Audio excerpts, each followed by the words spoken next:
Hello everyone, good evening. Sorry for the slightly late start.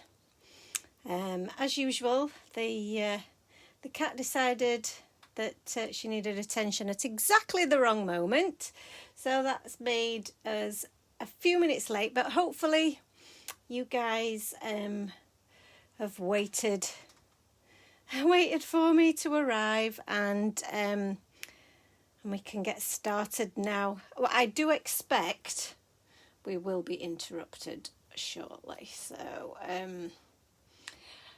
yes, so we may have to do some more there may be some more dealings with the cat. Hello everyone, hi all, thank you for your patience everyone. So hello Angie, Esther, Lunan's here, Jenny, Alison, Jessica, Claire, Jenny. Oh, hello guys. Thank you so much for joining me. Am I a bit blurry? No, I think I'm okay, aren't I? It's just on my screen. I think it's a little bit blurry. So how are we all on this Thursday evening? Oh, here we go. Here's the cat. Hello, Rosie. Do you want to go back out to play now? She's literally just come in. I can't decide if she's just wants more food or she wants to go back out to play. Bear with me one moment, guys, while we deal with the cat. Have a look at the goodies, and we'll see what we've got to play with in a moment. Come on, cat. Come on.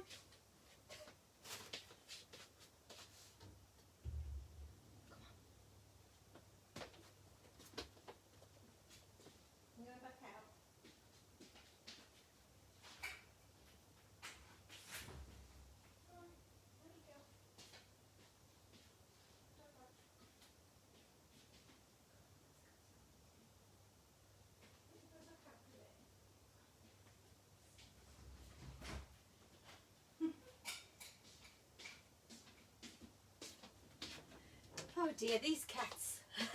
I'm back. Sorry about that, guys. Naughty cats.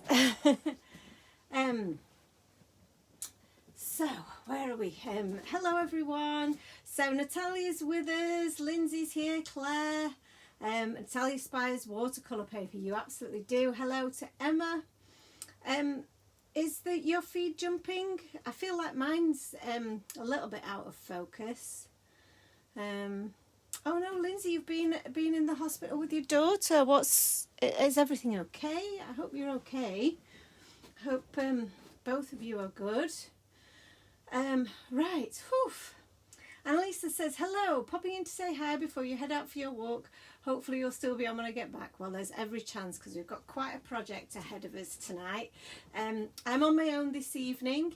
It's very strange not having Aunt here. But yeah, I've got a fun project planned, some experimenting. Let me just move my my charger lead out of the way because you don't want to see that, do you? Hello Leanne, how are you? I have got some goodies in front of me. I've got some stamp sets that I'm wanting to play with, and I've got some ideas for experimenting with. Don't know how that's going to turn out, but we'll see. And I've also got my goodies that arrived this week that I literally have opened and then not touched since because I just haven't had chance. So I've got this aquarelle watercolour paper pad which looks really beautiful. It's a good weight, it's 300 GSM, and it's textured, but it is slightly off-white. I've got the Arteza premium water brush markers, or whatever they're called. So they're called Twi markers, it says. They've got a brush tip and a fine tip, and they are watercolour. So, and there's 48 in here, so that's a lot more than I've got of my Zig markers. So I thought it'd be interesting to see how they turn out. Hello Julie, not sure how long you'll be able to watch for. Well, any time that you're able to watch is fine with me. So then I also bought some of this Canson Bristol extra heavyweight bright white paper, which is also meant to be smooth, super smooth, and it is, when I can feel just how smooth that is. So I'm hoping that might be quite nice because of the heavy weight, that it might be quite nice for using with my marker. So I'm going to try both and see which finish we like best, and just have a little bit of yeah, a bit of a play with those. I did buy some new paintbrushes as well. They were only cheap ones off Amazon. They weren't expensive, and to be honest, I had two requirements when I was looking for them. Was that I wanted a variety of different sizes. So I wanted right up to a really large size, like this one here, which is a number 12, right down to the teeny tiny sizes. So I've got, I think it goes down to a number 2. Yes, this is the smallest one, the number 2. I wanted them to be synthetic bristles because being a vegetarian and being an animal lover, I don't want any animal hair bristles in my brushes. It's just not worth it. I'd rather those bristles stay on the animals. And I also wanted them in a pretty colour, and I liked this mint green. So there you go. So those were my reasons for purchase. And again, I've not even, as you can see, taken the little tops off these yet. So actually, do I have some water? I do have some water. So we will have a little play with those as well later. I've made a little sketch in my book. This is my little book that I make sketches of different cards that I might want to make. So I'm going to work from that today. And I've also done a little bit of prep because we're going to be using some of the spring blooms. So I've cut a few of those out. We may need a few more, but hopefully I've cut enough of those out. So, Lindsay, I'm really sorry that you've had to go through that today. I should have topped up on some more tea. They do look gorgeous, don't they, Annalisa? Thank you. Lauren says the pens look interesting. Julie says the brushes look lovely. Lauren says, miss what type of brushes they were. They're just really cheap ones from Amazon. They've got the brand Zoo Ting. So they're just a general brand, nothing, you know, not a Derwent or anything, you know, special. They may not be any good, but for what I'm going to be using them for, I think that they probably will be fine. And they're in a variety of sizes, and they're synthetic bristles. So, so we'll give them a whirl. So what should we start with? Shall I start with my backgrounds, or shall I start with my colourings? Should we start with our colourings first? Because I feel like we need to get these bad boys out, don't we? So I'm going to take a piece of each of these, and I'm going to stamp on both of them, and then we'll do a little bit of a comparison. What do you think? Think that's worth doing? This is really, really thick. This is 300 GSM, and it's perforated. I had to make sure I'd not got two pieces there, because I want to. I'm going to cut this down so that it fits into my stamping platform. Now, the only other thing with this is that it's obviously, with it being textured, we may not get a perfect stamp, but this is all part of the process, and it doesn't want to. The perforations don't want to come off, so that's also a rough start, but never mind. I don't like that because that doesn't look pretty in my pad, so I'm going to remove all of that. So yes, the perforations don't work so well so far, but I guess this, like I say, it feels super, super thick. And I don't know if this is the same one that you got, Natalia. I'm not sure. I just saw the aquarelle. I thought that was similar to what you'd mentioned. Where am I going to put this now? Got no room at the inn. Surrounded by bits and bobs. And then we've got the Canson Bristol Smooth. So I have had a Bristol Smooth pad before, but it wasn't the same as this. This is 250 GSM, so not quite as heavy as the aquarelle. And I'm going to just cut them both down. Hi Jane, how are you? You fold it before you tear it. You see, that's top tip.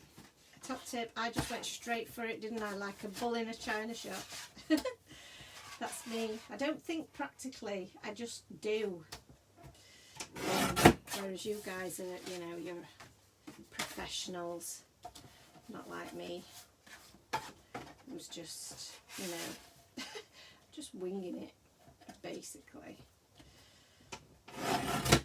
So, let's chop that down. And then I'm going to chop it down again.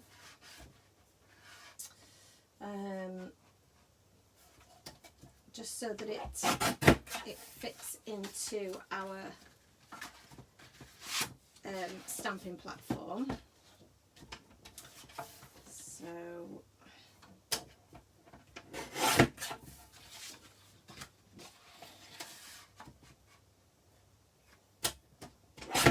there we go. So I've got some bigger pieces and some smaller pieces.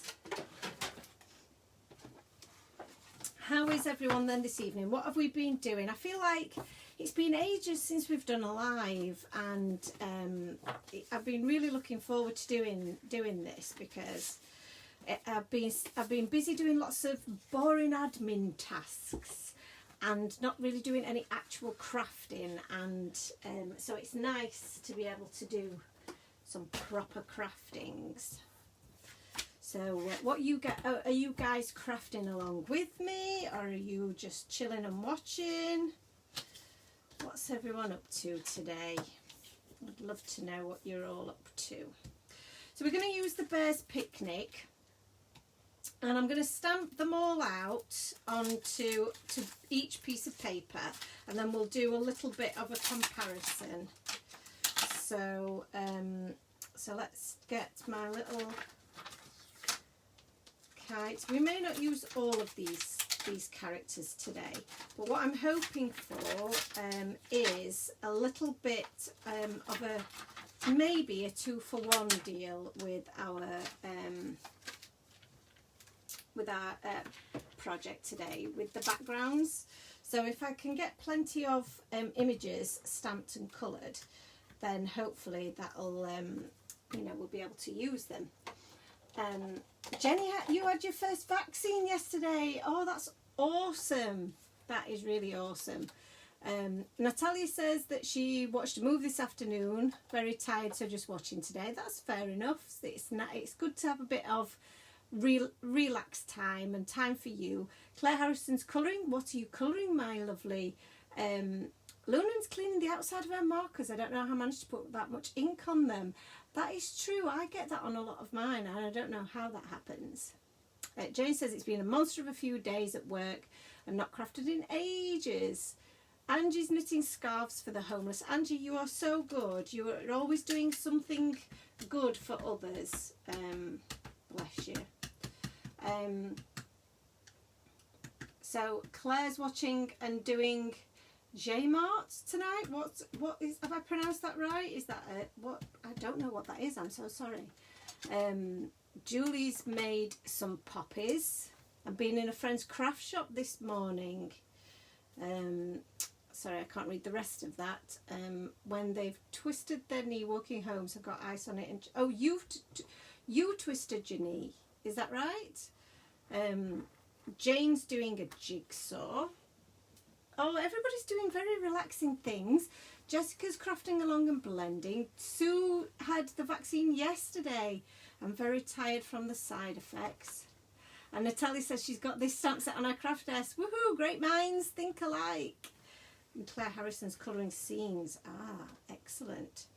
So you can see that I used my microfiber cloth there just to help me get a bit of extra pressure because we're using texture.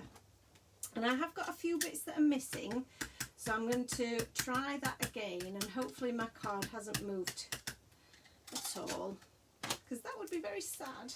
I don't think it has, because it's popping up a little bit there. I'm going to pop a little bit of tape just there, because I don't want it to. That's better. Let's try that. And then this helps you get that even pressure. I've seen a few people who have like a little tool to be able to do it. It's a lot easier on your hands just using something else. And I'm quite happy with that. I know we've got a few little bits that have smudged, but it's watercolour, and I think, you know, I think you can be forgiven a little bit for that. So because we're doing watercolour, I'm using my VersaFine rather than the Memento. The Memento we use for our Copics, and then we use the VersaFine for watercolour. So the VersaFine is not a water-based ink, so that's why it works with the water, and vice versa. The Memento is a water-based ink, so that's why it works with the alcohol markers, because it's opposites attract. So that's really quite cool. I like that, and I like the I do quite like the texture actually. I wasn't sure how I'd feel about the texture, but I like it. So because we've got everything, we've got our guys in place, and I didn't really need to clean them actually. I could have just left them dirty. Just force of habit, isn't it, when you put a new piece of paper in? So I'm going to stamp that back out again, and we're going to pop this onto our Super Smooth this time. Angie says she uses a blackboard rubber on her stamping platform. I've heard that actually, and I did have one of those. What have I done with it? I'm going to try that, Angie, because I have heard that that is a really good idea. I feel like I've got like a little bit of smudge on there, a little bit of fluff that's got in the way, but not to worry. And that's actually quite a good first stamp, so I'm not going to push it. I'm going to leave it at that because I think that looks really quite nice. The other thing that you could do, and I have got some of this, is that I've got some archival ink in grey, in like a dark grey, which is perfect for using with watercolours as well, because it is waterproof. So that means that you could do maybe a bit of no line colouring with your watercolours, which always looks really, really pretty, like it's you know, it's been illustrated, which I think is really nice look.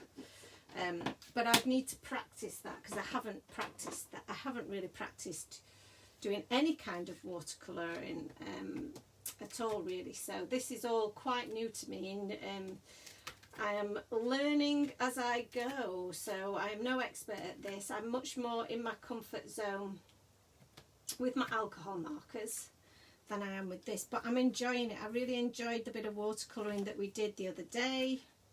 It was really cool, so yeah, I'm excited to try it, and it might be a disaster. But you know, if you don't try, you don't know, do you? So I have got a piece of glass here that I think is out of a piece of just out of a picture frame actually, and I'm going to use this as my palette, because I'm going to use this to apply some of my colour as I'm testing. And I'm going to use my brush to apply it rather than a water brush.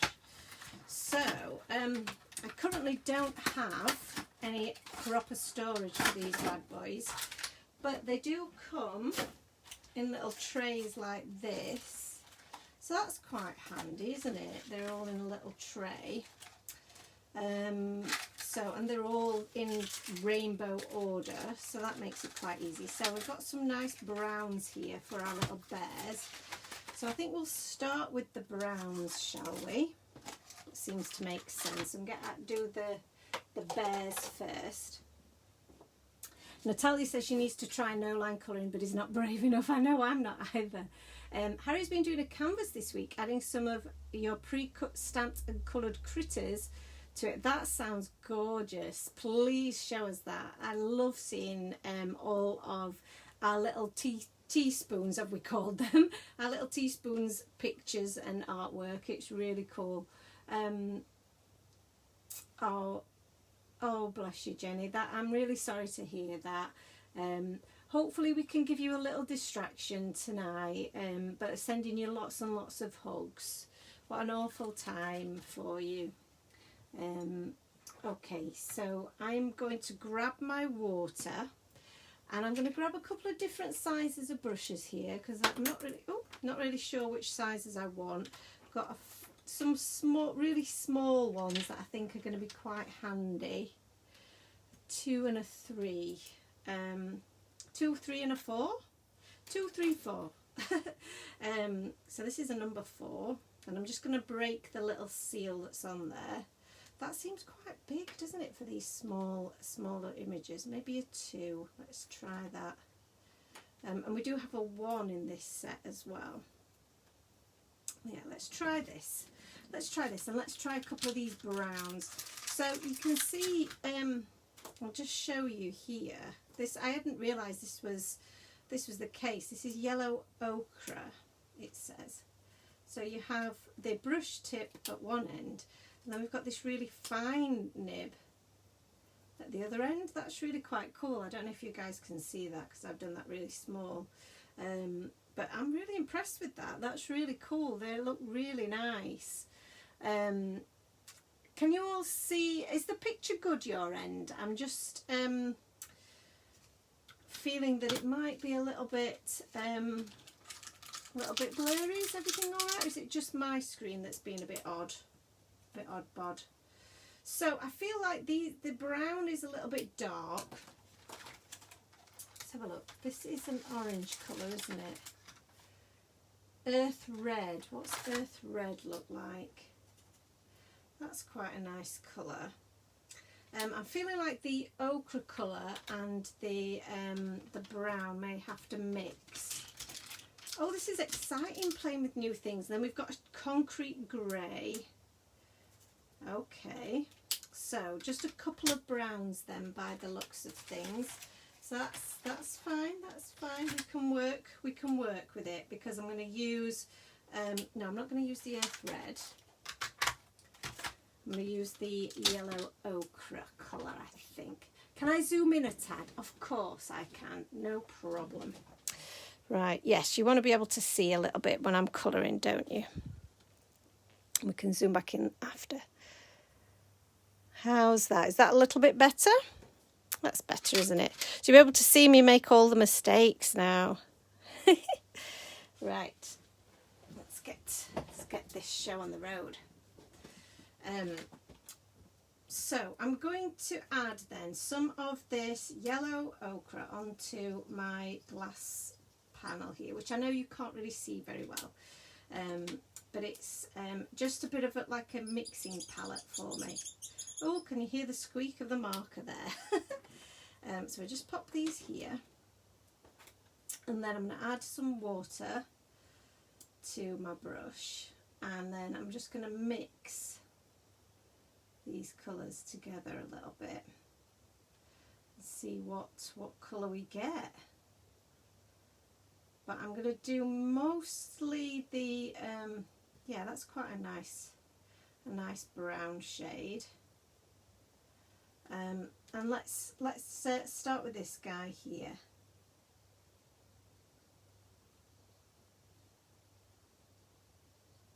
So I'm just going to add a layer of this colour onto the paper here. This is a nice texture to this paper. Really, really nice. And then if I want to just soften any of that, we'll just don't add any more colour. Just add a bit of water just to bleed that out a little bit. Push the colour to the outer edges. That's really quite cute. And I love how just easy it is with the watercolours. And what a soft illustrated look that you can get. And then we can add in, we'll just let that dry back ever so slightly, because I want that to I want to add a little bit of shading. Let's have a look at some of the I do like this earth red. There's a nice little colour, I think, and then maybe some yellows and oranges are going to be a nice colour to mix together. We've got a lemon yellow and a cantaloupe orange. What lovely names. These are really nice names. So I'm going to add a bit of yellow there, and then I'm going to add some more of this brown. Squeaky squeaky. And mix some of that together, and hopefully we're going to get a bit of a paler. Might have to add a bit more brown to that.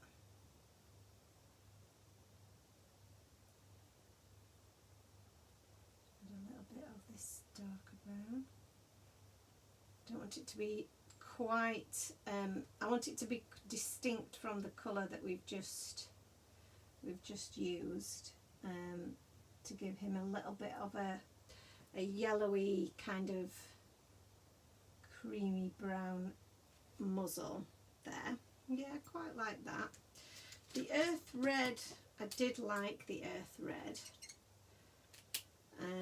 so let's try that. It's a pretty brown, isn't it? It's pretty. So I'm just doing this bit of just testing on the side here of my my little swatches here before I commit to adding them. That is a very kind of salmony pink, and it might not be quite bright enough for what I'm looking for. I do want something that is quite salmony. So we've got a nice coral here that we can, sorry if people don't like that squeaky sound. I know that can be a bit of a, can make your, you know, your blood boil a little bit, can't it? Make your teeth itch. One of those teeth itching kind of noises, isn't it? So now that's dried back a tiny bit. I've just dipped my brush into some of that darker brown just to add, and I'm mixing it a little bit with the paler brown, but just adding a little layer of shading in the same sort of way that I would if I was using my alcohol markers. But instead of blending that with other colours, I'm just using the water to blend that out and take away any harsh lines, and that is just giving that little bit of depth that we like, which is really cute. Another good thing to do when you're using your watercolours, she says as if she's an expert, but I'm clearly not, is to have a little bit of tissue on hand so that you can blot any, hi Elizabeth, you can blot any excess water up, and then you can really pare down the colour that you're applying. So that's our little bear on the textured cardstock, and I really quite like that finish. I think that's really, really nice. One of the things that has frustrated me previously about being able to use these kind of markers is being able to apply them directly to my cardstock and then blend them out. And I don't know whether that's going to work here, but I'm going to try it. And it does. That's very cool. So I love that. I love that I can do that. Let me try it with one of my Zig markers, because I do like this colour of oatmeal. So I can see how already how that's sitting on top of the cardstock and is going to be much easier to manipulate. Julie's having to call it a night because her knee is aching and she needs to head to bed. Oh, bless you. I hope you're feeling better. So I like how that works on my cardstock. So that's really kind of cool. So let's try the so that was the aquarelle. Let's try the Canson now with the same mixture. So I'm going to add some more. Oh no, I've just put my Zig on there. What a fool. What a fool I am. Mixing my markers now. So I'll add this on here and we'll start again. So I could put the wrong colour down there. But I mean, you can mix them. You don't have to have, you know, I'm one of these people who does get a little bit of full set syndrome, which is really bad. Yeah, I'm bad for it. But you don't have to have every colour. You can mix your water, like you can mix your alcohol markers. So I'm just laying this colour down. Oh, that was a bit too much water there. And then I'm going to pull that colour into the centre of the little guy's face. And I'm going for a little bit of a softer look this time, because I felt I'd perhaps gone a little bit hard and heavy on that one. So I'm going to try doing a little bit of a paler version this time around. So I'm adding the darkest colour where the darkest parts of the body would be, and then just adding a bit more water to blend that out.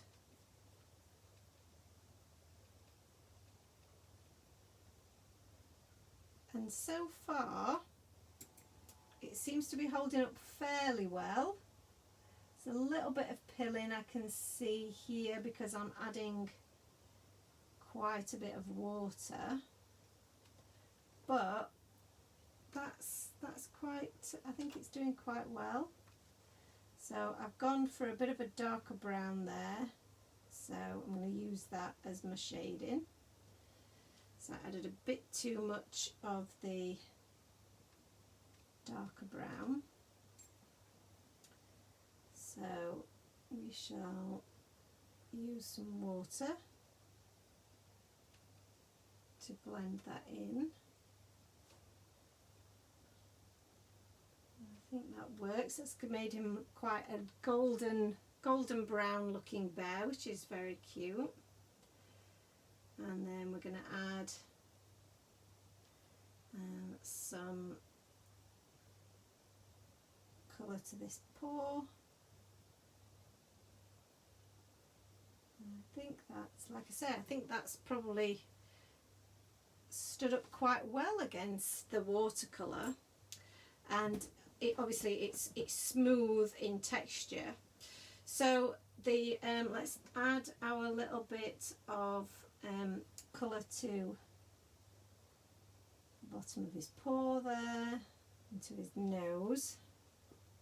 So obviously it did stamp that little bit better as well, which is useful because you've got a clearer image. So and I feel like he's got a bit of a Homer Simpson type mouth now. Right, let me grab a little bit of my tissue here. go back. Just to blot up that bit of water that was on his nose there. So I think that looks quite good. Obviously he seems to be a little bit more yellow in colour, but that's just probably the way that I've mixed him. But I like them both. I'm happy with them both. So I'm going to do the test here. This was a good test of movement on your cardstock. So lay some of that colour down. Grab my brush. How easy is this going to move? And you can see that it does move actually, really, but not as easily as on the watercolour. But if you want a more intense colour, it does move quite well. That's interesting. That's really nice that it moves on there. So I'm happy with that. And I'm going to try my Zig pen as well.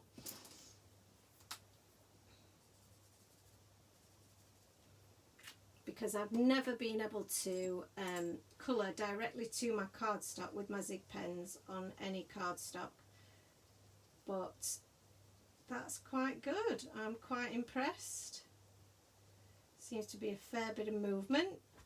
A little bit more pilling there, but I think that that's quite good for a non-watercolour cardstock. So which one do we prefer? Do we prefer the smooth or do we prefer the texture? What are the votes for? Which one shall we continue with? My screen has frozen, so I hope you guys are all still with me because I've frozen. I can't see any of your comments now. How annoying. Let's just refresh the page a little bit. And hopefully this gives you guys just a little bit of time to tell me what should I do next. What should we do next? Oh, the page does not want to refresh. Here we go.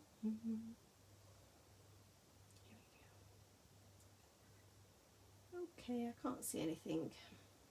That's frustrating. But I'm really impressed with you know, how they've coloured onto both pieces of cardstock. I obviously need to practice a bit more. I don't know if that's you know, the best colouring job that I could have done. I need to practice with the colours more so that I get a different, you know, a better mix of colours. And find out which ones work really well for me. I can mix them obviously with my Zig markers as well if I don't feel that I've got the colour blends that I want. But I think, you know, with 48 markers you would feel that you would got enough, wouldn't you? You would think that that would be enough. Oh no, I can't get the page back up. That's very annoying. Oh, here we go. Here we go. Right then. So let's have a look. So it looks like, oh, it's mixed. It's a very mixed. So we've got some votes for smooth, some votes for texture, but it's I think it's a little bit it's definitely split down the middle, isn't it? So that's interesting. So oh, I don't know which one to go for now. I think because it's something that I don't normally do, I'm going to go for the texture this time. But I am going to continue with this, and I would, like I say, I'm very impressed with this cardstock, and I would be interested to see how that worked with my Copics as well, because it is lovely and smooth. So, so let's move back to our lovely little bears, and I'm going to get all of my bears coloured up. I'm going to do that as quickly as I can, really, because I know we've been at this for a while, but I just think it's nice to try something different and share it with you guys. So obviously I'm just gonna see what colour comes out really here. And use my little bit of tissue just to clean off my brush, and I'm going to try and, I mean, it doesn't matter if these guys are different colours to each other, because you can have we could even do a grey bear, couldn't we? We have black bears and different bears from different parts of the woods, so all hanging out together.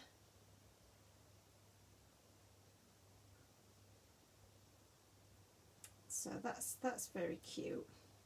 Yeah, I'm loving the feeling of just using a brush on my paper. I love the feeling of this watercolour paper. So it does make me feel like I'm more in control of my paint, I would say.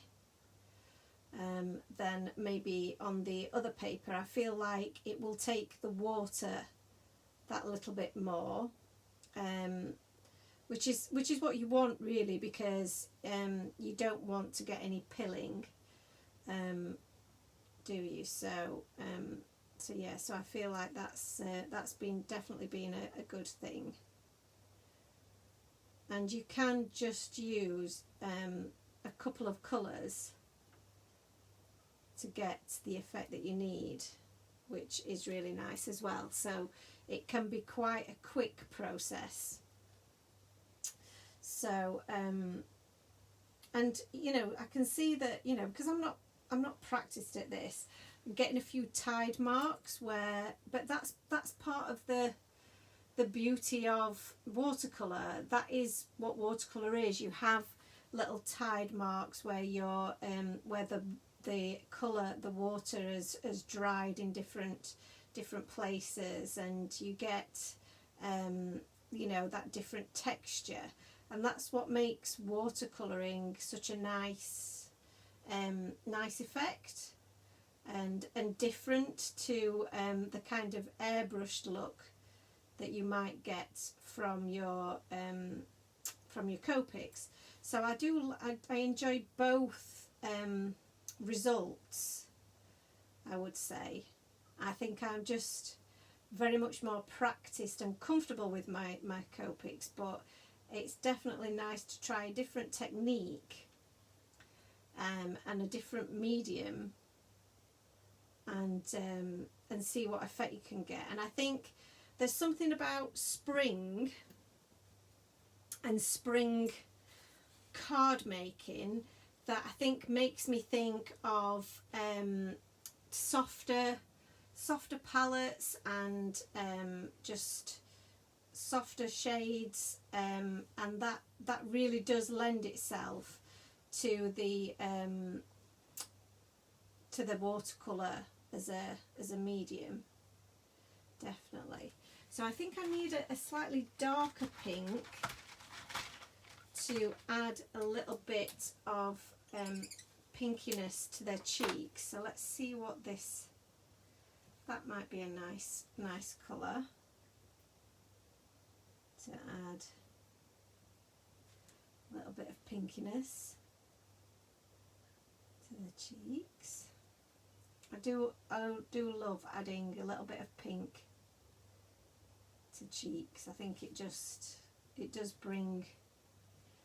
makes them look cheery and alive. And this pink actually that I've just used, which is a blush pink, is actually a really nice pink, and I think it will add just a little bit more depth of colour to the areas where like the noses and the feet, just where it was fading into the background a little bit. So I didn't really like the yellow, I will be honest. The yellow muzzle has put me about a little bit. Not put me about, but it's not my favourite. So let me think. Maybe the grey. Maybe the grey muzzle is a good option. And you only need ever such a little bit of ink. You really don't need a lot. So let's try this, this grey.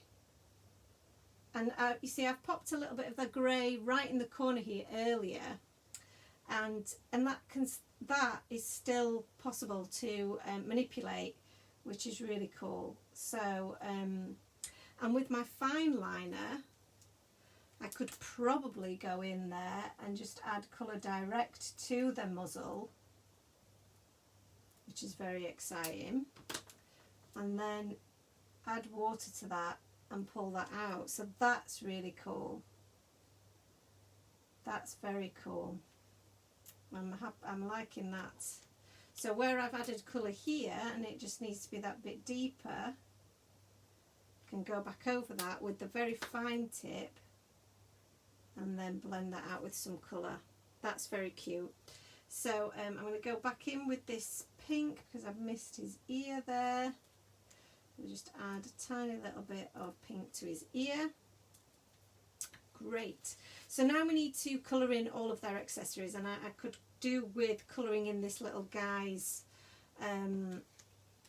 basket, and I'm going to do that probably a little bit darker. I might even use my Zig marker because we did add some of that to the palette, and we might even be able to, let's try this. I'm feeling brave. I'm feeling brave now. I'm adding this and I can feel how different it does feel on the paper, and I just think that that's really, really exciting, to be able to get that that movement. I'm very, very much liking that. So using the darker grey, it's not even grey, is it? It is brown. And I'm adding some of that yellow into there because I think this brown is quite a red brown. Perhaps doesn't quite go. And again, it's sienna brown. So I feel like I want more brown options actually. And I'm going direct to paper with that sienna brown. On these little areas of detail, and I don't want to use too much water there, so I'm just going to brush those out slightly just to add a bit of depth around those areas.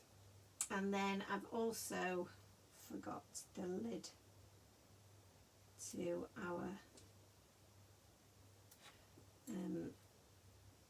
our picnic basket there. So there we go. And then for our little mouse, I think we'll do him in grey.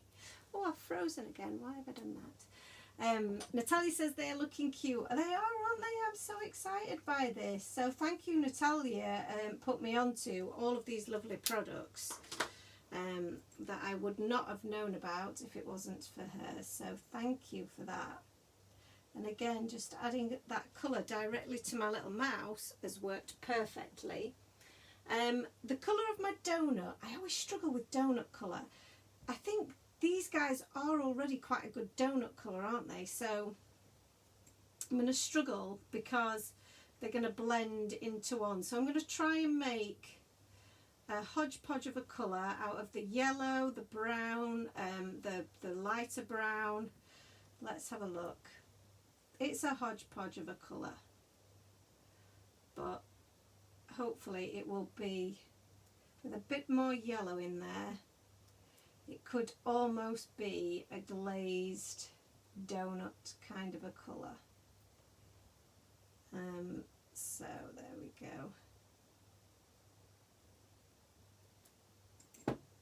Yeah, that's good, and it's a little bit distinct from our guy here. For the little bit of bread, I'm not really going to go mad with any colour on that. A really pale bit of brown and I'll just soak some of that up. That's cool. for the donut, I think maybe we could even go brighter than the blush pink for the topping of our donut. So I've got wild pink. Wow, wild pink. Wild pink looks awesome. So I'm just going to add, and again, I'm obviously feeling very brave now. So I'm going direct to paper. Just don't care now. I'm just getting so brave. And I hope this is interesting for everyone, because I am simply just playing now, and I'm really enjoying the process of playing. And what I would say, because I'm obviously doing this quite quickly because there's a lot of colour in here, and I know you don't want to spend all night watching me colour, but you might want to let some of that dry before you add colour next to it, and I know that probably is best practice to do that. I'm just obviously very excited, and I'm going straight in there with my colour, but I'm not using a lot of water is my excuse. I'm not using a great deal of water, so let me pop my I just want to pop them somewhere safe. So colour scheme, I'm going for a nice springtime vibe. So I've got some nice nice blues, some nice greens. Let's have a look. We've got a nice green there, some lovely yellows. We've got a nice warm yellow there, but we perhaps go with a paler yellow. And then we've got the lovely shades of pink that we've already selected. So I think that would make for a really nice kind of colour scheme. So let's try some of this yellow. That's a really pretty colour of yellow, isn't it? So for my I think for my kite, ooh, what should we go for the kite? What colour had I got in my background? Right, I think blue then. Blue or green? Ooh, interesting.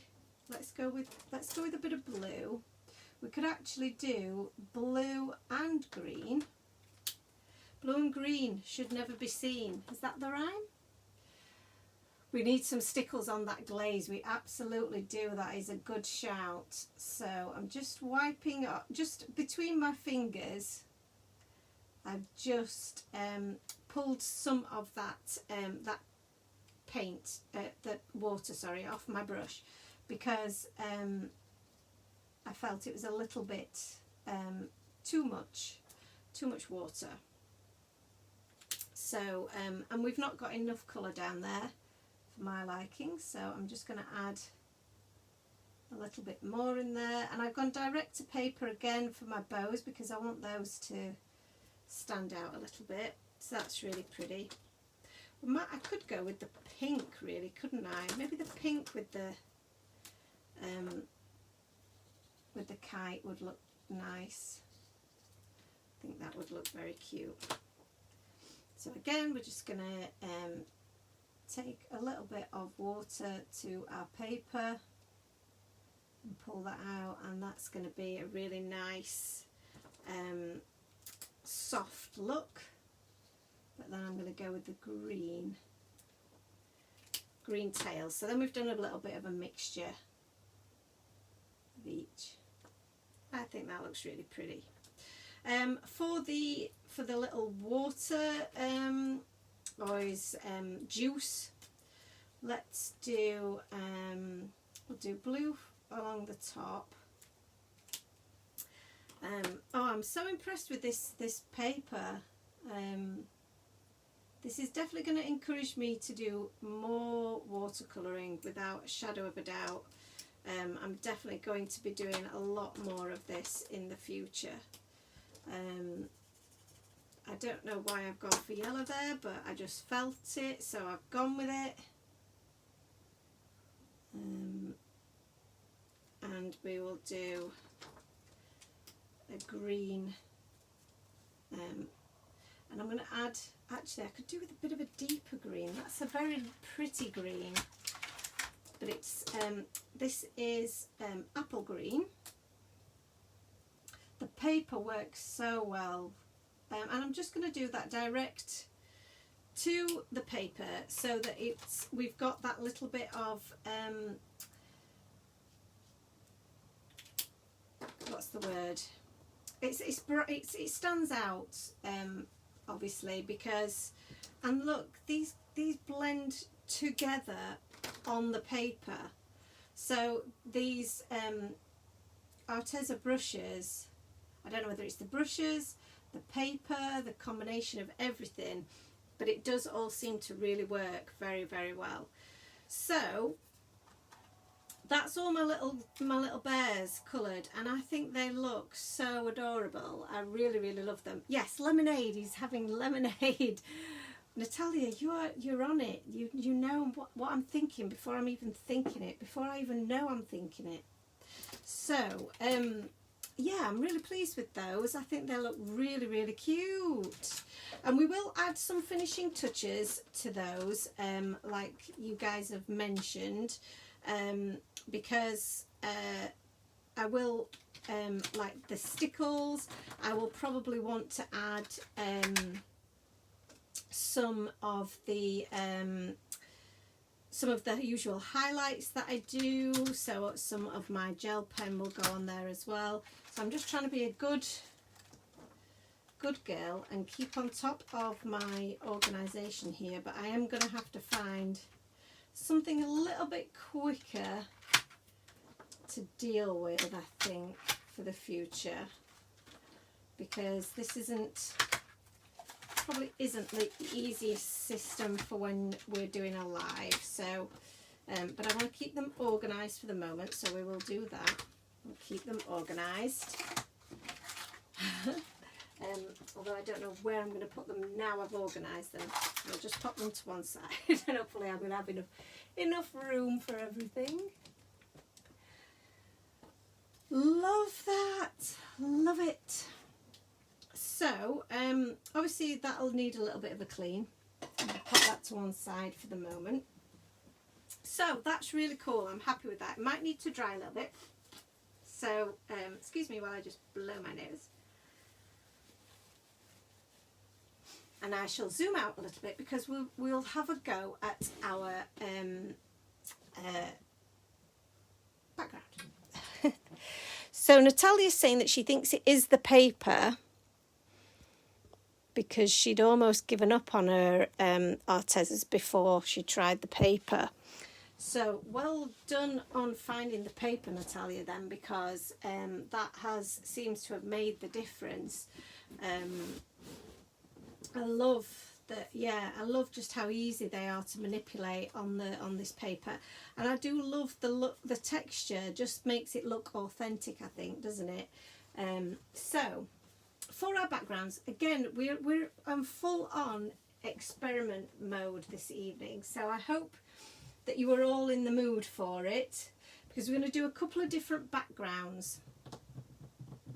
And I'm going to start with, I think I was just trying to decide which background was I going to start with. I'm going to start with this, with our wood grain stencil. Now, the wood grain wood grain stamp is awesome, and I don't use it nearly enough. And I also don't use these sentiments, and these sentiments are so cool. And I don't think I'm going to be able to use them today because of the design, but yeah, I must use them. I must use them at another point. But for today, I'm going to use this background, and I'm going to need some cardstock. So where have I did have lots of pre-cut bits of cardstock. Here we go. So let's have a look, because I have got, I do need it to be the size of a card base, because this will form our card base. So let me get my layering bits and bobs are behind me. So let's have a look at my A2s actually. So my A2 card base, largest size. Is that the size of that? Pretty much. That's pretty much bang on, isn't it? That was a happy accident. Jane says she will have to buy that paper and dig out her Artezas again. Yes, dig them out and have a play with them. Give them a try, because like I say, I've been... I do love the look of watercolour, and I obviously need to do a bit more practice with it, but I just think it looks like a children's book, children's illustration. Hello again, Annalisa. How was your walk? So, let me move this out of the way, but we should probably need some of that in a moment anyway. And I'm going to, this is probably a long demo tonight, so I hope you're all ready for it. I'm going to do some embossing now using this wood grain. So haven't done this with the wood grain stamp before, and because it's such a large stamp, a large background stamp, I'm not going to use my my block. I don't mind if it's not 100% perfect, but I'm going to get as much of this embossing ink on here as I can. I'm making a noise on my surface, and then I'm going to press down my card, and this is where again maybe that eraser might work better, but I'm just applying some pressure so that right to the edges, so that we get as much of that ink down as possible. And then let's peel her up, and you won't be able to see at all really that that has got a lovely imprint of our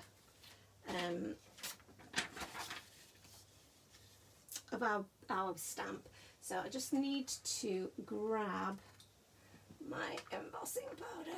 Oh, there we go. So many things. So in a little bit of news from our end, from Time for Tea HQ, I am running out of space. Well, I've always been running out of space. So I know I'd said to you guys, I'm going to do you a bit of a tour of the craft room, and I am going to do that tour. Oh, chucked it all on there. I am going to do that tour, definitely,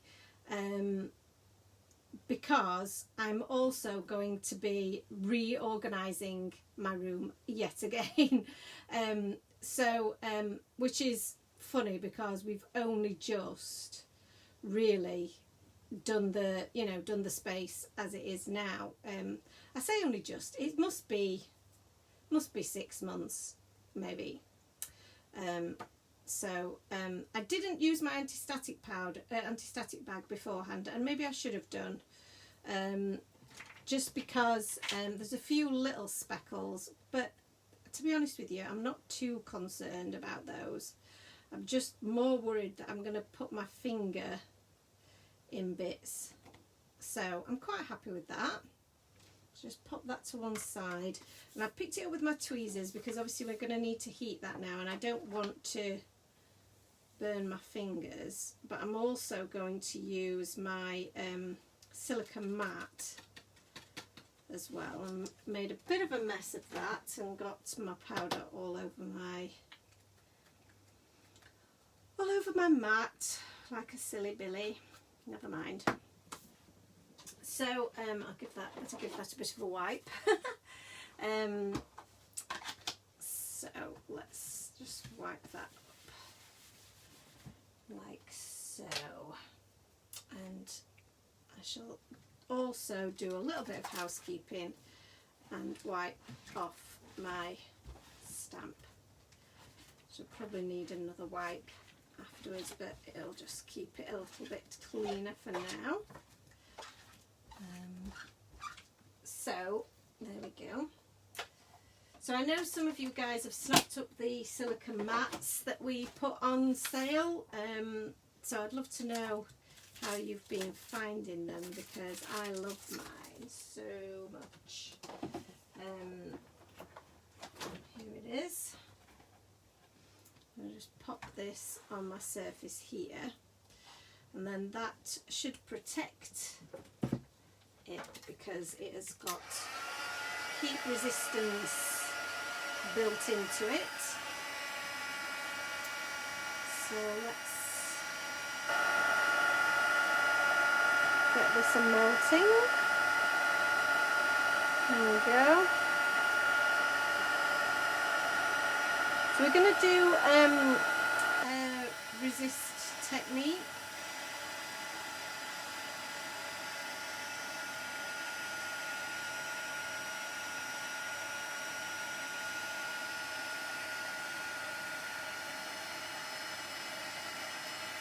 So sorry for the noise for the moment.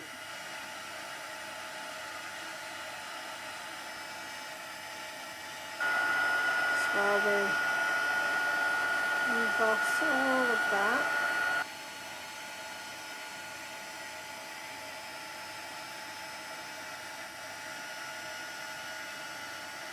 And I know at the minute you can't see anything that's different. So it's just going to look like I'm drying a white piece of paper. But it will all make sense eventually. So have I got everywhere? I think just a little bit there.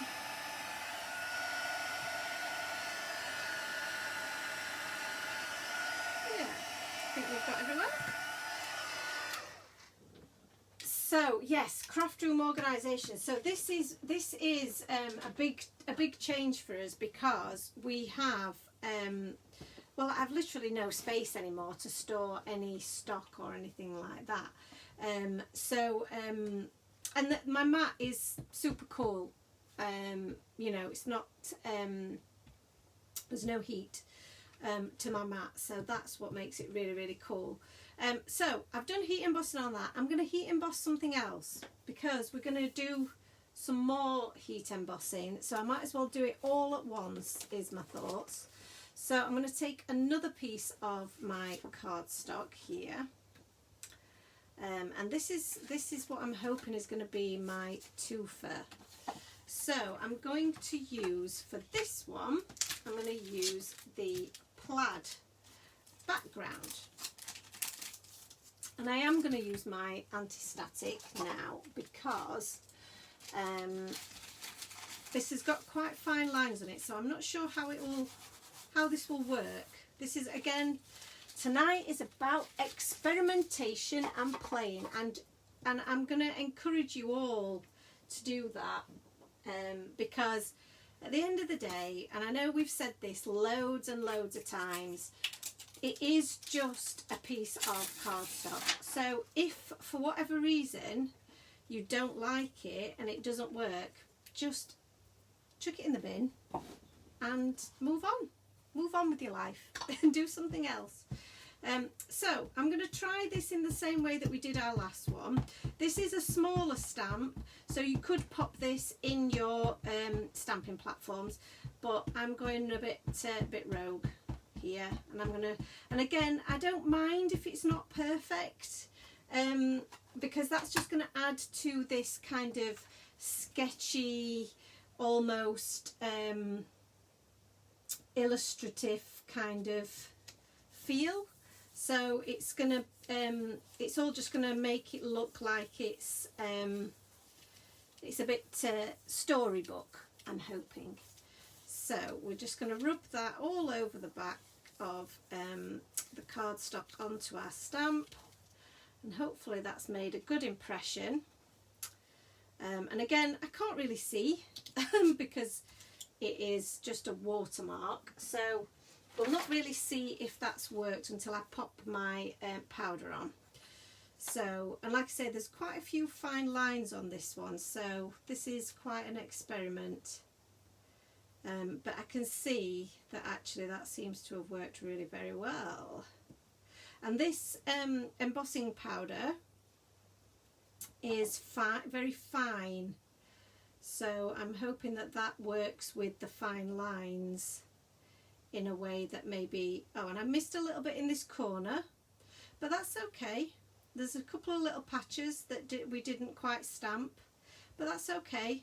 I'm okay with that. Like I say, I don't mind if it's perfect, and we'll be chopping this down, so we won't see all of that anyway.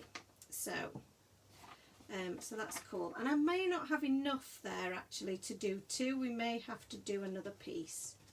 So I might do that now, because why not? We might as well, hadn't we? Because I think this is going to be really, really cute. This is going to be so cute. So she says, so let's do some more stamping, and let's see if I can stamp it a little bit better this time. See if I can get a better impression all the way into those corners. I've not used my anti-static. Are you impersonating me, Annalisa, like Ant was the other night? I don't mind. So let's pop that onto our stamp and give that a good rub into all the corners. And it may be that actually I just didn't ink up my stamp very well the first time around. So let's press that down. And again, I won't know if I did that very well or not until we add our powder. So let's hope I can be as lucky the second time. And I've just added that to the top, and then if I tip, it will attach to the rest of my image. And yeah, I've just got a little spot in the middle there that's not quite perfect, but other than that, I think that's a pretty good job. And again, it just looks like white paper. Oh, you can see the little bit of when I tilt it, you can see a little bit of it, can't you? So you can see what I'm getting at least. So let's pop that away. I have made a little bit of a mess on my mat. So the only thing that to remember with the mats is that because they are silicone, they do attract powder, or hold powder, not so much attract it, but they hold it. So it is worth trying not to. You can see mine's covered in glitter. I don't really mind that, but a little rinse under the tap will get rid of all of that, no problem. So I've just been a bit too lazy. The silicone mat for reverse stamping, so I have tried it just very, very quickly, and I tried it with, what ink did I try it with? I can't remember which ink. It might have been VersaFine, it could have been, and it slipped a little bit, but it might have been my technique, so I am going to try it again because I think it should work.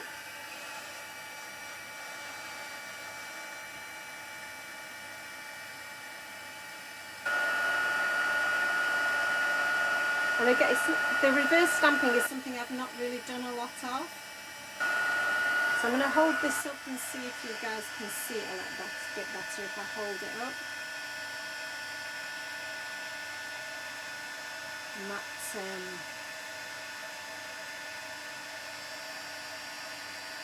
that is melting now really quite well.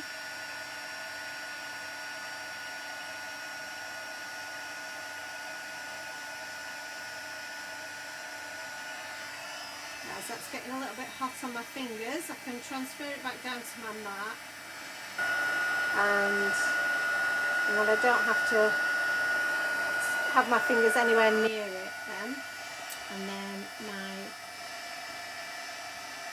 second piece, which I can't lift up for some reason. Let's get that. And even though it is white on white, I can still see the magic as it melts. It might be a bit more difficult for you guys to see, but for me it just looks really, really cool. And I'm going to pop that onto my mat for the last bit.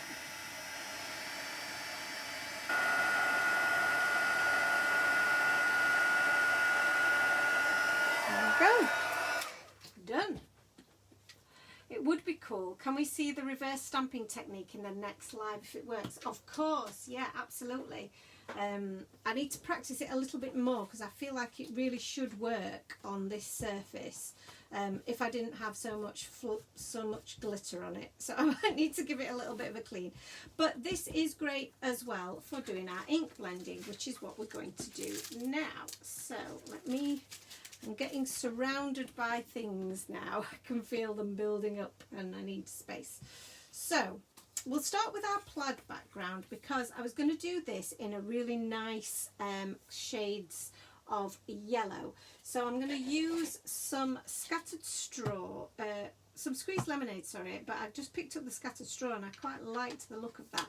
But I'm going to go with the squeezed lemonade, but we might darken it up with either this or some mustard seed. Mustard seed's always a really nice shade of yellow, isn't it? So let's grab my yellow blender brush and we're going to go over this white that we've just heat embossed, and you'll be able to see that it is covering some of that heat embossing, but once we've finished doing our blending, I can rub that surface with a microfiber cloth, and that will show off the white that little bit brighter. So going in with some mustard seed, and I'm just going to add a little bit of this, just in parts. I don't want it to be all in that darker colour. I just want it to be quite, I suppose, not patchy, but different shades there. So that's really pretty. I really like that. And like I say, at the moment you can't really see the white as bright. Oh, I've dropped my cloth. There she is. So I'm now going to go over the top of that and just rub with my microfiber cloth, and you can see now that white is really shining through. So just hold that up a little bit so that you can see that.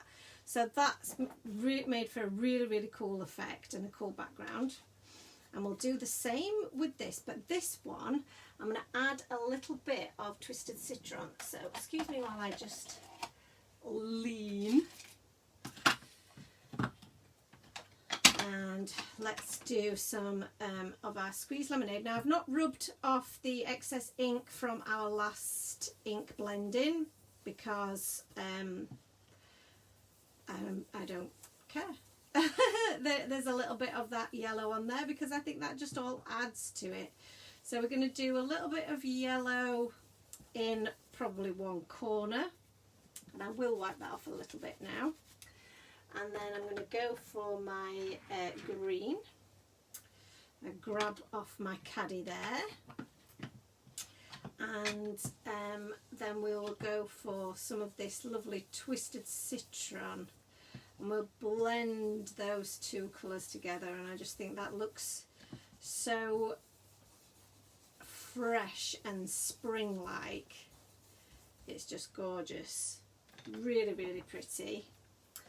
Get my yellow again, and I'm going to bring that yellow across to blend into. That is so pretty. I think that's so lovely. I really like this effect. Happy with that. Happy with that, she says. So let me pop my brushes back on the caddy, so that they're not all in my way. I'm going to pop some of these back as well. And again, I'm going to rub this, the top of this, so that the white pops back through. And again, that's just looks so adorable. And I think what would be really nice here is to grab one of our brushes, and I'm going to grab the number 6 brush because it was there. and we're going to do a little bit of water splattering. So I don't know if that's actually working off there. Maybe I'm going to have to do some flicks. Oh, there we go. I'm actually splattering water absolutely everywhere. And again, you probably can't quite see this just yet, but it just needed to get a bit of water in there to get it going. But we've done that now. And then I grab a little bit of my tissue paper, my kitchen roll, and I'll just rub that over the top. And again, it's quite hard for you to see probably on camera how great those little extra bits look, but you'll be able to see when I take some proper photos tomorrow just how lovely those little spots look. So that's our two plaid backgrounds, which are really cool. Is this the white embossing? It is the white embossing. This is a heat emboss technique. So this is our wood grain background, which we've not done yet, and this I'm going to do in a pretty blue. So now I'm going to try tumbled glass, but it might be a little bit pale, so we may go for a little bit brighter salty ocean, or we may use both. So I'm going to grab my blue brush, and we're just going to do exactly what we've done with the previous. I've added a little bit of water on there by mistake, but that's fine. And I'm going to do the same. I'm just going to rub some of this, blend some of this over the top of our ink blending, and then you will start to see our lovely wood grain coming out. And I just think it looks so cool. I've got a few spots of water onto my background that when I did my splattering. So these have created these little dots here, but really I don't mind about those. So this is actually coming out quite nicely, but I do think it probably needs a little bit more intense blue just to make it pop. Oh, I keep dropping my cloth. I'll use a fresh one. I've got loads of cloths. So let's go in with, oh, now the salty ocean is lush. Look at that, that is so nice. So yeah, that's looking really nice.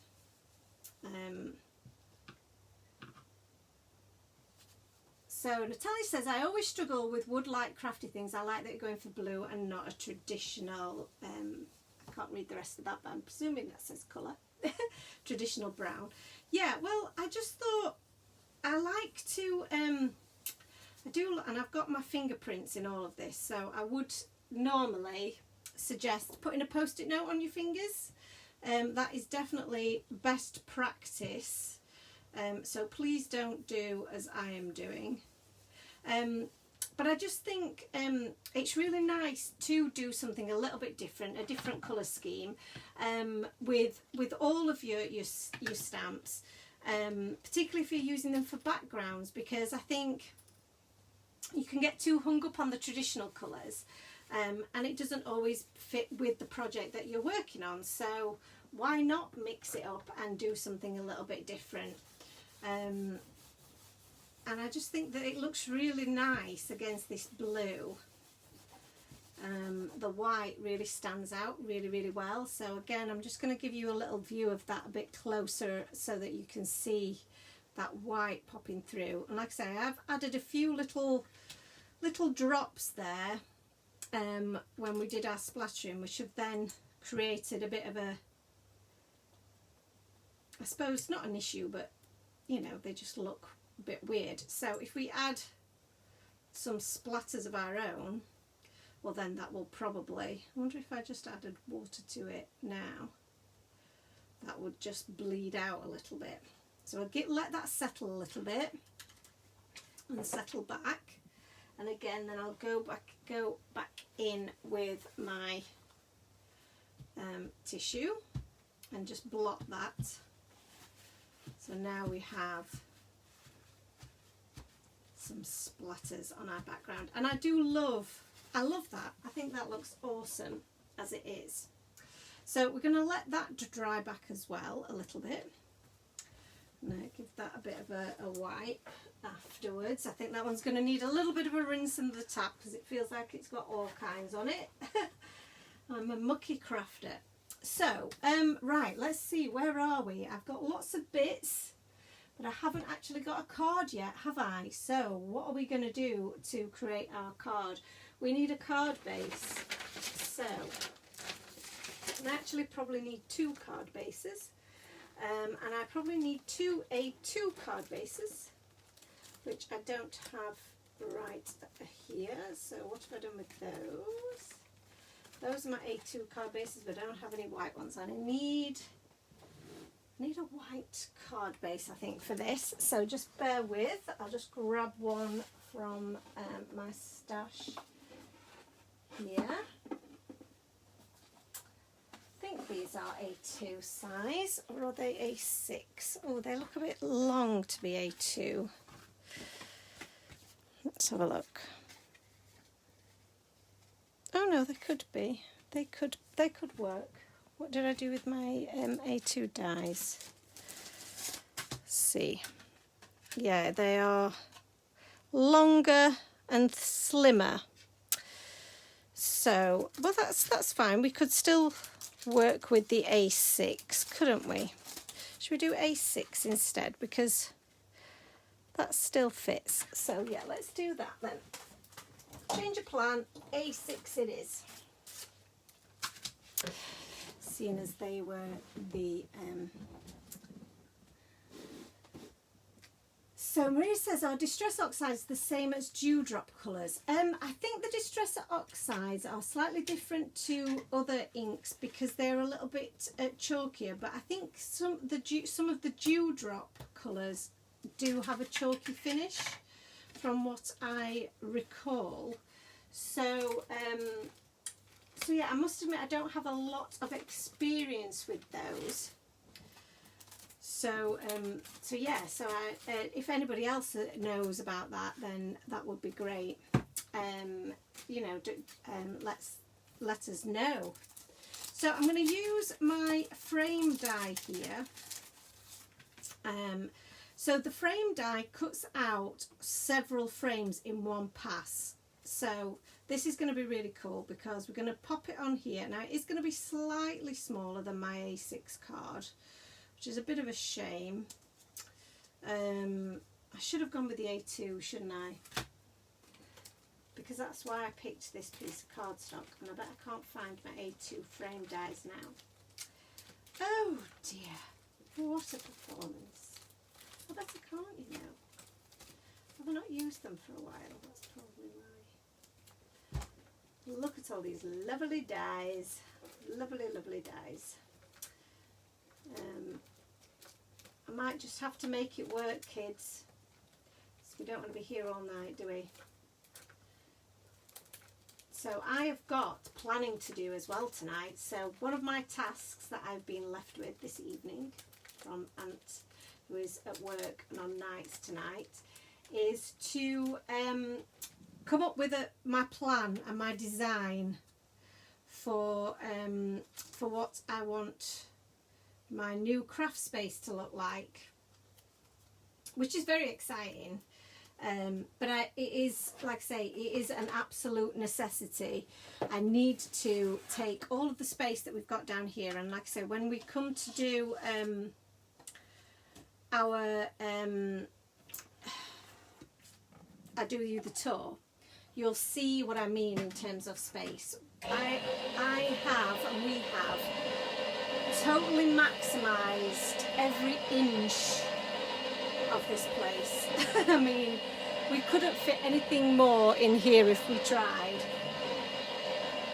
And we've tried, let me tell you, we have tried. So, so we are going to be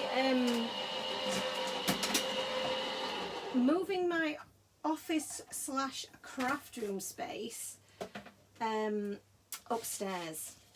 So I am being moved to, and I think I might need to put another shim in that, just because it is quite a thick, it's quite an intricate die. So we'll pop a little shim in and we'll put that through again. So, and I've frozen on screen, so I hope you guys can see me still. I keep having to like reconnect and re-enter the page so that it knows that I'm here for some reason. So I hope you guys aren't having similar issues. Hopefully it's still looking good for you where you are. Right, let's see if my shim did the trick. I think it did, you know, or did it not get the centerpieces?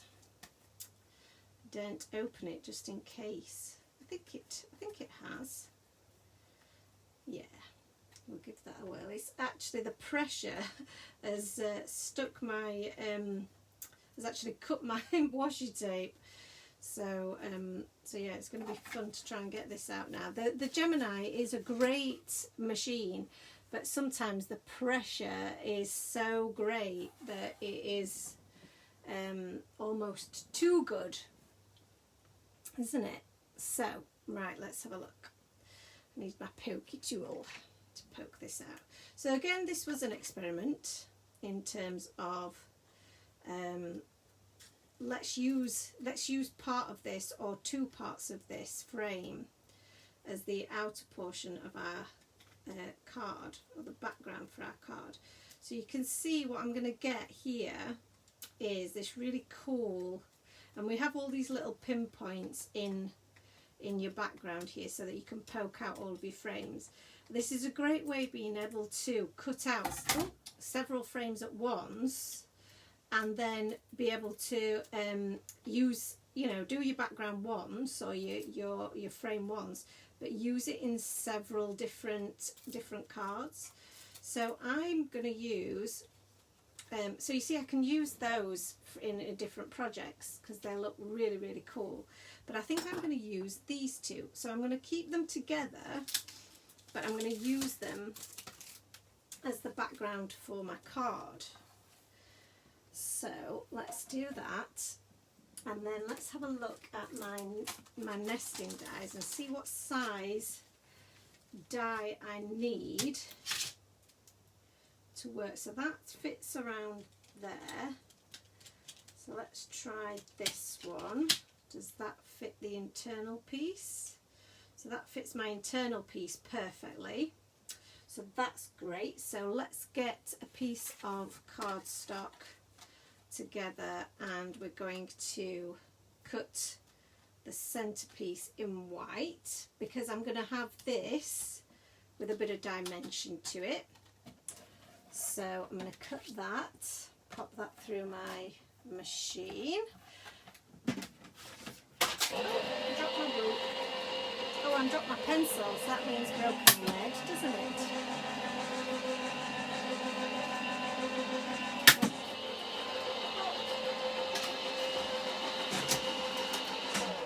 It is very, very noisy as well, isn't it? My machine. So it'd be interesting to see once I'm up in what is currently our spare bedroom, whether that will be any less. I don't know whether it'll be, whether the noise or the sound will be any different to what we've got at the moment. So I don't know if that will be. I don't know if that will be the case. So let's have a look. See how these fit onto my card base. So I may have to trim my card base down ever so slightly because our cardstock wasn't quite big enough, was it? And let's just carefully remove that from there. So the theory is this is going to create a little bit of a background panel for us, like so, and then we're going to have a bit of cardstock here in the middle, which is going to look really, really cute. And then I'm going to use our little bit of plaid in the background also. So my plan is to use, I was thinking I'd use one of the circle dies, and I was going to do a top folding, but I wonder whether it would be nice to do a landscape effect with one of my ovals. Ooh! So I've got a nice oval set here, which has got a really cool hello sentiment on it, which I've already cut out, which looks like that could get used because that's cute. It's as if someone designed it with that in mind. I know. Sometimes, you know, there is planning involved in some of the things that we do. Some of the things. So let me see. I feel like that's a good size. That is a very good size. And for our little bear here, I was thinking of using the little bear with the kite on this particular one. So I think he works quite well there on one side. So I'm going to cut this out of the centre of here, and I feel like that's pretty central. We're not going to do any measuring. We don't do measuring. And I'm also going to get, while we're at it, what did I do with my little bears? So my little bears are here, and I've got the coordinating dies. So we might as well, while we're doing some die cutting, and these are now dry, let's die cut all our little bears. Pop those frames to one side. Those frames are so cool. And let's so memento dewdrops are totally different, are they, Angela? Thank you for answering that. I wasn't sure how different they were. They do kind of a chalky set, which might give you a similar sort of effect. They are watercolour, aren't they? So, or water based, sorry, not watercolour. So they would react with the water. Distress inks are my favourite of all of the inks, but I am again, you know, in the pursuit of experimentation and just discovering new things. I am keen to try other brands and other makes. So I have previously tried the Alter New dies. I wasn't too impressed with those. I hear a lot of good things about Catherine Pooler inks, so I don't know if any of you use the Catherine Pooler inks. I know these kind of American brands are a little bit harder to get hold of now in the UK. So yeah, so I was thinking of trying those, maybe some of the My Favourite Things inks. I actually have some Lawn Fawn inks, and I really like those. They're really nice choice of colours. So, but you use them for different things because they are, I believe they're dye-based inks. Don't quote me on that. I always get very confused with my types of inks. But that means that they're much better for stamping with, but perhaps not as creamy in texture as the distress inks for your ink blending. So your distress inks are not great for just stamping an image, but the distress oxides are opaque enough to stamp on black cardstock. So some bit of random information for you there. I don't know if that helps at all. Right, let me just catch my my die cuts here and see if they've die cut as we wanted them to. And actually I could have cut my other piece out while I was at it. So now we've got a nice stitched oval there that we can use for something else as well. So we're getting lots of 2-for-1 deals tonight, I feel. Lots of things that we can utilise for other projects. All of my, so that seems to have cut really quite nicely through my watercolour. I'm going to pop that to one side. This is one of the smaller oval dies, so I'll just pop those to one side. So where's my other one? There it is. So there is one, sorry, it's not the smallest, but there is one larger than that. So I'm going to use the larger die now to cut out that piece that we did in the yellow. So, and I'm going to position that where I think my ink blending and so on was the best. I could tip it to one side. That's quite cool. That's quite a cool way of doing it. Oh, I quite like that. I was going to do it the traditional way, but I actually think it looks nice on a bit of a slant. So let's do that. I like that. So pop that on there. And then pop that through my machine. Oh, I've gone again. Oh, I don't know why it keeps doing that to me. So, I am very messy at the moment. Very messy. So let's have a look at my little guys here. Oh, these have cut beautifully. This cardstock is absolutely gorgeous. I wish I could get you to feel the quality of that, because it is gorgeous. I don't want to throw even these little bits away because I feel like I'll use them, you know, even just for doing some practice. Or why is my light flashing? Hope that isn't annoying for you guys. Hope you can't see the flashing. I think I might have got a bulb that's about to go. So, oh dear. Something's definitely going. Other bits of news. Shall I give you some other bits of news? Apart from the great renovation of 2021 and my light that's about to go out. Which one is it? Which one's flashing at me? I can't work it out. We are also, I'm also planning a colouring workshop, which I've been planning for ages, I know, and I feel terrible for the fact that I keep promising things and they keep being pushed back and being delayed. So I am committing to doing this, and this will definitely happen before the end of the month.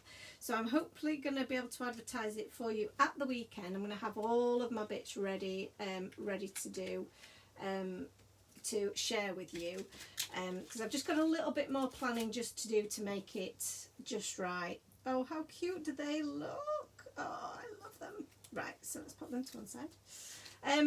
And I'm going to, I believe I'm going to be able to do this via a Facebook group. And it will be a live tutorial similar to what we do on a Thursday, but obviously it will be a bit more in depth on a particular subject. So just on colouring with alcohol markers, and it will cover tri-blend, spectrum noirs. I may even be able to cover a little bit of pro marker as well, because I do still have a few pro markers in my stash. And it will cover Copics. So it will be a bit of everything. It will probably be a 2.5 hour class. I'm hoping Ant's going to be able to help me manage any questions.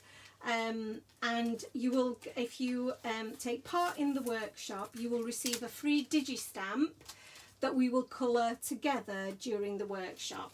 So you don't need to have bought our stamps, you don't need to have got a particular stamp set to do it, because you will get the digi-stamp, which I think is really, really cool. And the best way, I think, to do something like that, because we're not live in person, if that makes sense. If we were in a live environment, then we could obviously, you would be able to purchase it in an actual stamp set and have it there ready for the live, but that isn't possible at the moment, so we're not going to worry about that. Okay, so I'm going to take some green cardstock now. I'm going to create a little bit of grass at the bottom of our, because we're going to create a little bit of a scene in the background here. So this is going to be really cute, I hope, she says. So I'm using one of our landscape edge dies here, which are really handy for this kind of thing, because we can just cut this now from some cardstock. Oh, why have I switched that off? I've knocked the lead out of my machine.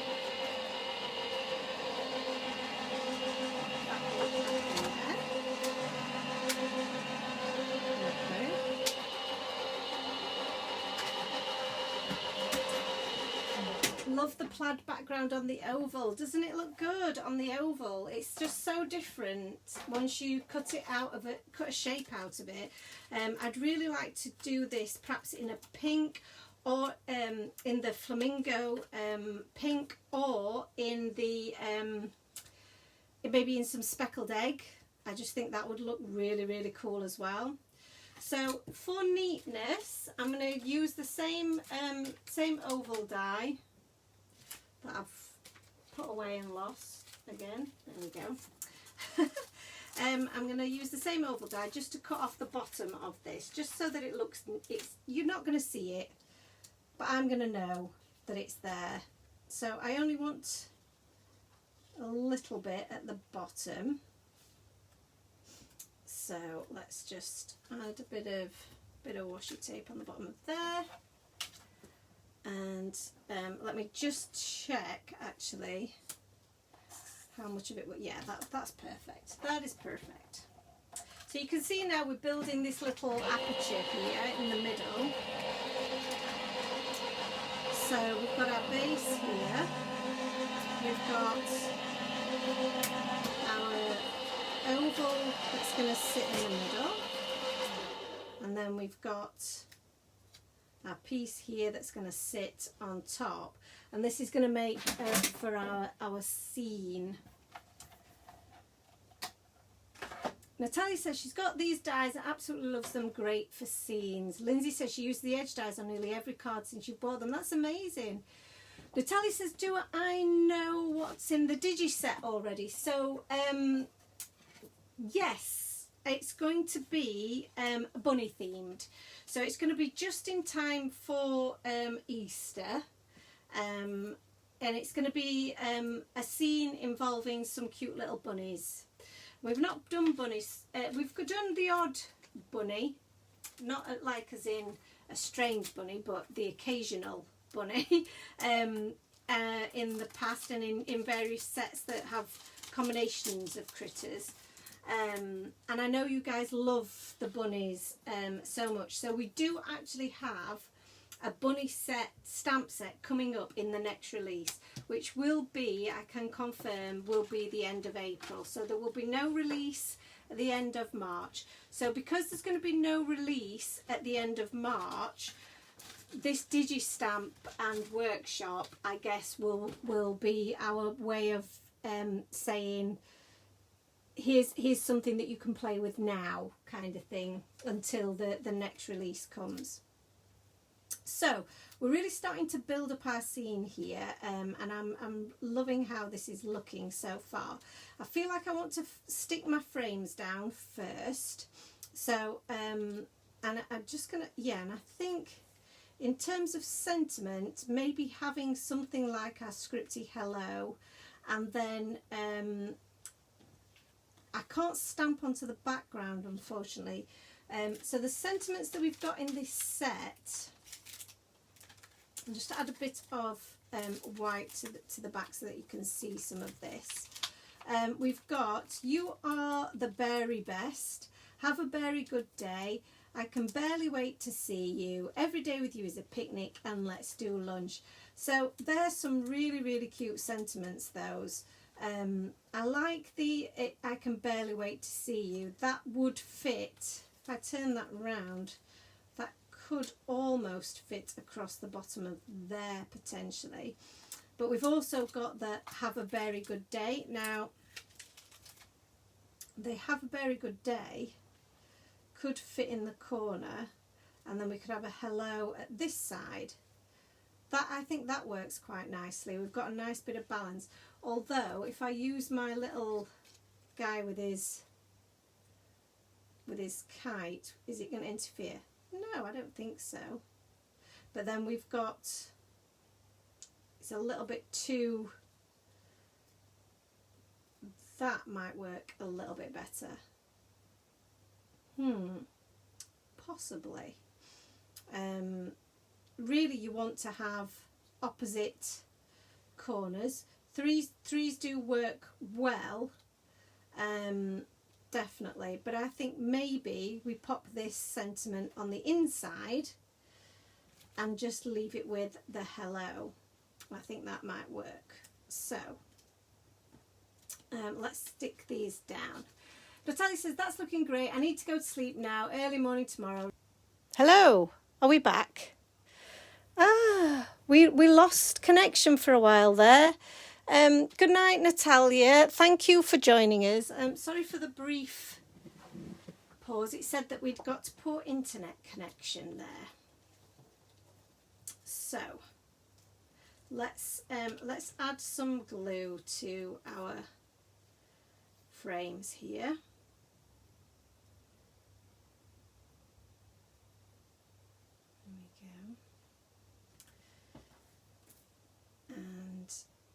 Oh, you can still see a little bit of that washi tape, so I'm just going to try my best to pull that off. There we go. Pesky washi tape. Let's add a bit more glue on there. Right, so now I have unhinged my background. And oh, I don't know if I did that very straight either. Yeah, that's better. So now I need to match this up, don't I? Oh yes, that's the one. Yeah, that matches. Just needed to make sure that I had actually got these the right way around so that my pattern works. And I just think that the pattern and then the frame and the stitching just adds something a little bit extra to our background, that it's you've almost created, I guess, your own patterned paper in a way. So I'm going to trim off this bottom bit because as we said, I didn't have quite the big enough piece of cardstock for my A2 size card. So let's just trim this down on my most awesome purchase of my Tonic Tim Holtz trimmer, which is the best trimmer in town. I've frozen again. Those internet gremlins are out to get me, aren't they? So for our little piece here, which I'm really thinking is so sweet, this is what I did a little bit of prep for, and my idea here is that we create this little scene here using some of the foliage from the Spring Blooms set, which I think is super pretty, and makes for a really will make for like a really nice kind of almost a spring garden effect in our background. So I've already die cut a few bits and pieces that we can use. My blue cardstock actually isn't the right colour, is it? Which is a shame, but I don't think it's too far off. Yes, you lost. I lost connection. It said I was interrupted, but it seems like we're back. I think. It feels like we're back anyway. I hope so. So we've got some different colours of pinks. We've got, what else did I cut here? We've got a little tulip as well. Maybe a tulip in yellow, or is that a bit too... I thought I did a blue tulip. Oh, there he is, look. Maybe a blue tulip in the centre there. And a yellow tulip. I think that the other type of just looks like actual, like it's on a stalk, doesn't it? So I think maybe the blue tulip there looks kind of cute. Maria's going to bed as well. Good night, my lovely. Thank you for joining me. So I'm going to attach my little flowers to the stems here.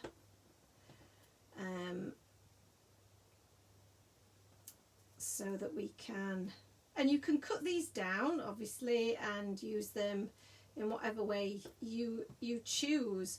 I've chosen to keep them the same length, but I'll tuck them behind my grass here. And I've also backed these with some yellow cardstock. You can see that I've just cut a random piece. You can leave them without that backing, but I just thought that was quite nice, a nice little touch. So, and that's quite cute to push the little leaves in front there. And then we can add these to the back of our base here. Now if I had some, I might have got some, yeah, I've got a strip of tape here, which is probably the best thing to use to attach these. So if you've got a tape runner or anything like that, then that could work. Everybody's going to bed.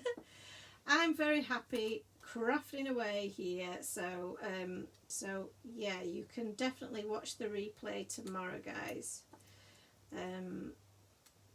But I hope that you've enjoyed it. So I'm just making sure that they're not going to be too tall for my background, and just add those onto there. Yeah, that's cute. And then I am going to stick these down flat because my dimension is going to come from the piece that we add over the top of this. So some glue on the back of there, and then pop that on the bottom. And now we've got our pretty little background scene with those flowers. How cute is that? That looks really, really cute. I do like that a lot. I do like it. So I'll pop all my other bits back in there so we don't lose them. So now we're going to add this to our background, and I need to make sure that this is central, so that when I add this over the top you don't see the stitching underneath. So that looks like that is in the perfect slot. So to try and keep that in place, I'm actually going to hold that there with a bit of washi tape, and I'm going to add my glue straight to the back of this, and then I'm going to flip it back over, and hopefully that is in exactly the right spot. Let's have a look. Looks pretty good to me. Looks pretty good. So before I added pressure, I did just want to check that. And let's remove the washi tape. So you can see now this is really starting to come together. I'm going to add some foam tape to the back of here. And I'm going to use some of our foam roll because there are some really quite thin pieces here that I want to make sure, and I probably shouldn't be sticking that on top of my project. This is what happens when you start running out of space. But I'm just going to try and line that up so that you can't see it. Where's my good scissors gone? There they are. My X-Cut Teflon coated scissors are great for cutting any kind of foam roll or adhesive. And I'm going to just add a strip there. And then we're just going to add. So beautiful. Still here too. Angie's still here. Oh, bless you. You're troopers, hardcore troopers, sticking with me. Hopefully it's the end project will be worth the time we've spent. But I just love, you know, being able to try different things and share them with you guys. So I think we've had a good amount of experimentation, and I'm feeling very much like I am ready for spring to occur. But it sounds quite windy out there, and little Rosie is out in this, so she's probably not very happy with me because I chucked her back out, didn't I, in it. But she'll be fine. She'll have found a little hidey place, I'm sure. So now we've got a good amount of tape on the back of here. I'm going to remove this,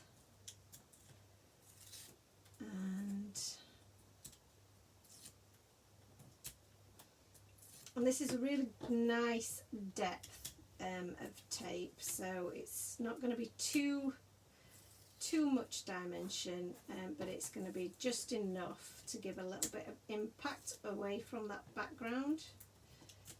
And let's just, right, I'm going to have to move this right underneath me while I line this up, guys, sorry. There we go, we did it. Hey. So sorry, I had to just get right over the top of that to be able to line that up properly.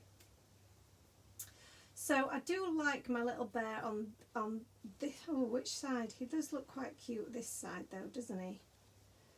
And I feel like now we've got that bit of dimension that maybe some flowers here would look quite cute as well. Just tucked in there. That's quite sweet, isn't it? Yeah. We haven't really got any purple, so I don't feel like the purple would match, but maybe the blue. Quite sweet. Another little pink. Might be quite cute. Or even on top there. Oh, now that's the very jobby, isn't it? That's the very jobby. Now we've got it. Now we've got it, I think. Now we're cooking. Now we are cooking. Did I have another blue? Oh. Why didn't I have another blue? That one's quite pretty, isn't it? What else have I got? Interesting. Maybe we do.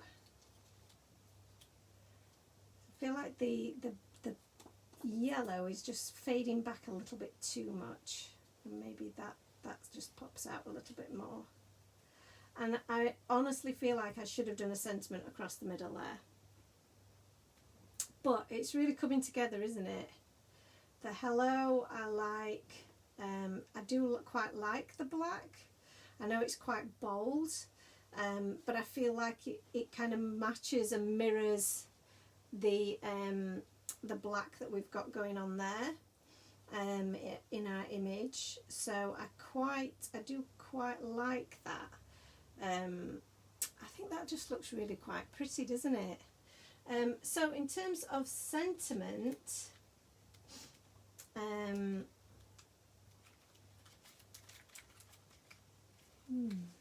don't know if any of these will fit now, actually. Yeah, that is, you are the very best. That would work in the middle there. I'm not sure if I dare do it. What do you think? I feel like it needs it. Right, we're going to be brave. We could ruin the whole thing. But you know what? You know what we'll do if we do? We'll put some more grass over it and we'll double up the grass. So there is a way to fix it. I like the black too, Annalise, so thank you for confirming my initial thoughts. Right. Pray for me.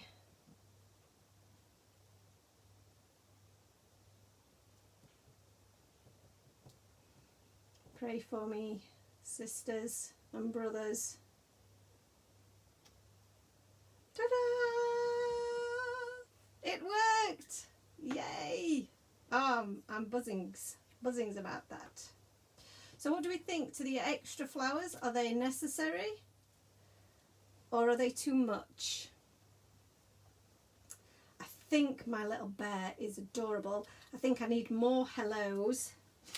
I need a bit more dimension for my hello. But I'm thinking this is looking so sweet now. So sweet.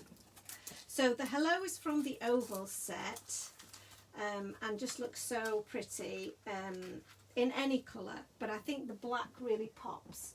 So we're going to go with the black, and I'm going to cut it out. Have I got any black foam actually? Because that could also be quite handy. But I don't think I've got any. Oh, have I? So a bit of black foam might make this a bit quicker for us. So let's try cutting that. Yay, it worked. I'm so pleased. So this little guy, I'm going to stick him down flat.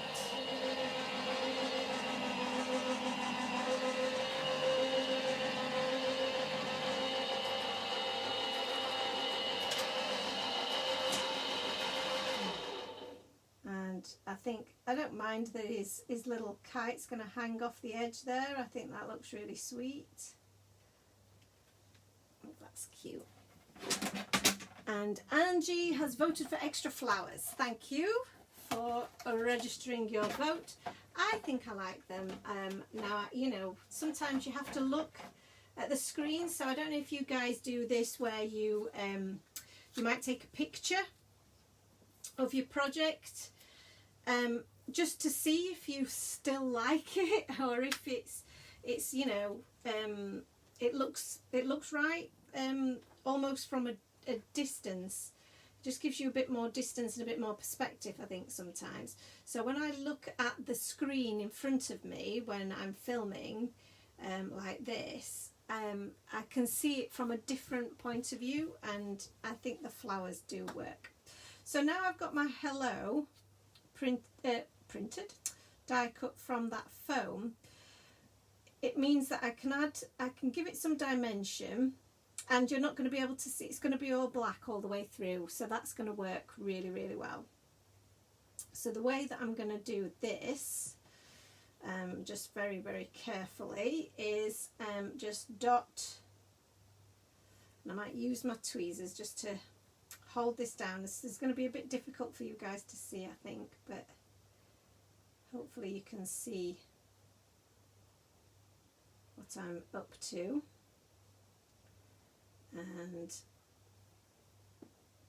And then I can position this on the top, and because we're using liquid glue, it's going to give us the option to move that around. I tried not to put my finger in that, but I did, but thankfully the glue does dry clear, so you know, you are going to get a little bit of glue squidging, but it will dry clear, so it's nothing too much to worry about. And sometimes when you run the foam through the Gemini, I found it does stretch the foam a little bit, so you perhaps have to just manipulate it a little bit to squidge it back into place. So Annalisa says that she takes pictures of her cards all the time and different options and then decide what you like best. That's perfect. And Lindsay does the same. You can see it more clearly as to how it looks on screen. Absolutely, absolutely. So that's given our hello some great dimension now. I really like that. So I'm going to stick down our flowers. So let's move that one, and again I'm just going to stick these down flat, and hopefully I can remember whereabouts they went. There we go.